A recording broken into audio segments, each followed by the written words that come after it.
मन लगा के सुन लो। संसार में सबसे बड़े भगवान महापुरुषों ने भी बताए हैं, माता पिता जिन्होंने जन्म दिया है। तो सबसे बड़ी परमात्मा से मिलना है तो माता पिता की सेवा करने से भी ठाकुर जी मिल जाते हैं, क्योंकि जो मां ने दिया है संसार में कोई किसी के लिए नहीं दे सकता। अपने खून का दूध बनाकर पिलाया, 9 महीने तक पेट में रखा, जब बाहर आया तो माता के पूरे परहेज हो गए। 2-3 वर्ष तक उसके लिए कोई बीच में छुट्टी नहीं। रात्रि में 12 बजे बीमार हो जाए तो खुद को बुखार आ रहा हो मैया को अपना इलाज नहीं कराती, बालक के इलाज कराने के लिए चली जाती है। सदैव ही देवी देवताओं से प्रार्थना करती रहती है कि हे महाराज मेरा बालक सुखी रहे। कितने कष्ट से बालक को बड़ा कर पाती है, और वो ही बालक अगर बड़ा होकर मां के लिए कष्ट दे तो बताओ कोई भगवान प्रसन्न होंगे? कोई भगवान प्रसन्न नहीं। तो संसार में सबसे बड़ी होती है एक तो मां और दूसरे पिता। संसार में कोई किसी से हार कर प्रसन्न नहीं होता। एक पिता ही ऐसे होते हैं जो अपने पुत्र से हार कर भी प्रसन्न रहते हैं कि बेटा तू जीत जा, मैं तेरे सामने हार गया।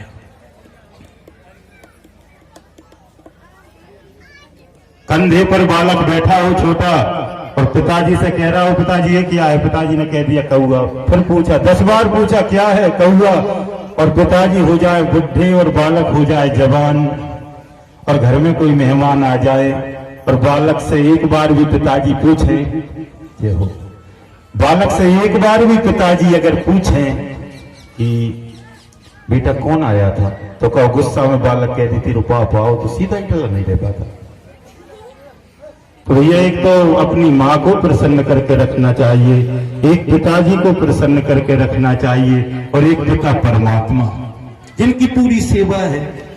ये शरीर भी हमें उनकी दुकान से मिला है। ना कोई स्वराज वालों ने बनाया, ना महिंद्रा राइस वालों ने ये बनाया, ना टाटा वालों ने बनाया, ना आप देख लो किसी ने ये शरीर मनुष्य का बना ही नहीं पाया।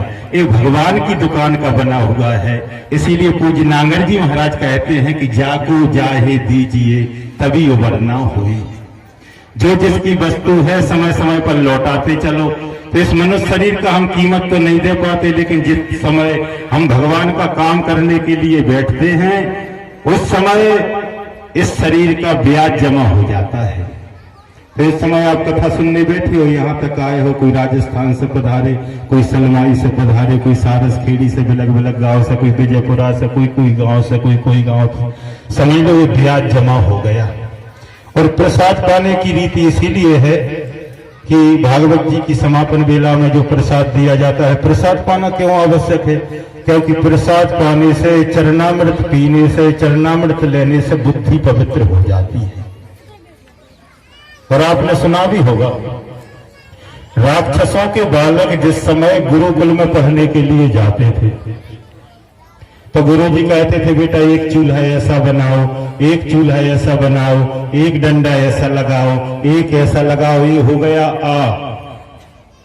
तो राक्षसों के बालकों की उल्टी बुद्धि थी, वो कहते थे नहीं गुरुजी एक चूल्हा ऐसा बनाओ, एक ऐसा बनाओ, एक डंडा ऐसा लगाओ, एक ऐसा लगाओ, ये या क्यों नहीं हुआ?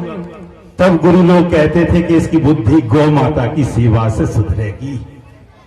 तो बुद्धि को पवित्र करने वाली वस्तु संसार में गौ माता की सेवा और गौ माता में से निकलने वाले जो अमृत हैं उनको पान करने से बुद्धि पवित्र होती है। और साधु संत हो, चाहे ब्राह्मण हो, चाहे बड़े से बड़े संत हो, कितनी अच्छी कथा सुना जाए समझ में क्यों नहीं आती? आप लोगों को तो समझ में आ रही है, लेकिन समझ में ना आए तो उसके 8 कारण भी संतों ने बताए हैं। तुलसी पूर्व के पाप से हरि चर्चा ना सुहाए, एक कारण। दूसरा, अपने आप को ज्ञानी समझकर बैठ जाओ, कथा समझ में नहीं आएगी, 2 कारण। दिमाग में कोई बहुत ज्यादा परेशानी हो, जो आज के समय में कह देते हैं टेंशन हो, तो कथा समझ में नहीं आती। ज्यादा भूख लगी हो, उनको कथा समझ में नहीं आती। जीवन भर भैंस का दूध पिया हो, उनको कथा समझ में नहीं आती, ऊपर से निकल जाती है।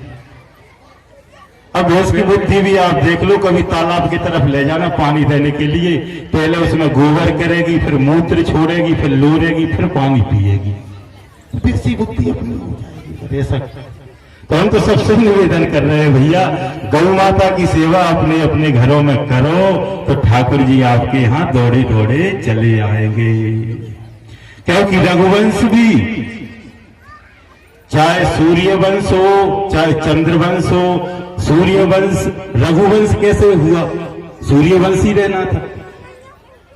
और चंद्रवंश यदुवंश कैसे हुआ? चंद्रवंशी रहना था। उसका कारण हो गया, उसके मुख में गाय जुड़ी।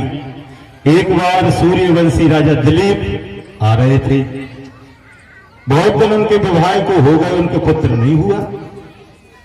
गुरुजी के पास पहुंचे कि गुरुजी पुत्र क्यों नहीं हो रहा, संतान की प्राप्ति क्यों नहीं हो रही? वशिष्ठ जी ने कहा था कि राजन, एक बार आप युद्ध जीत कर आ रहे थे स्वर्ग से, देवताओं से सम्मान पाकर, रास्ते में गौ माता मिली थी, आपने गाय को प्रणाम नहीं किया, इसीलिए आप निसंतान रह गए। तो महाराज पुत्र होगा कैसे? तो उन्होंने कह दिया था 1 वर्ष तक नंदिनी गौ माता की सेवा करो। तो उसी समय उन्होंने नंदिनी गौ माता की सेवा करना प्रारंभ कर दिया।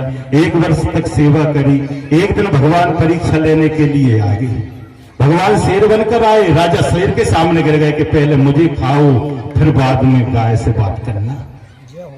भगवान प्रसन्न होगा, एक ऐसा पुत्र होगा जिससे उसका वंश, उनके ही नाम से वंश, तब उनके यहां हुए थे रघु, तो नाम हो गया था रघुवंशी, तब से ही प्रारंभ तो हुए। ऐसे ही चंद्रवंशी लोग भी।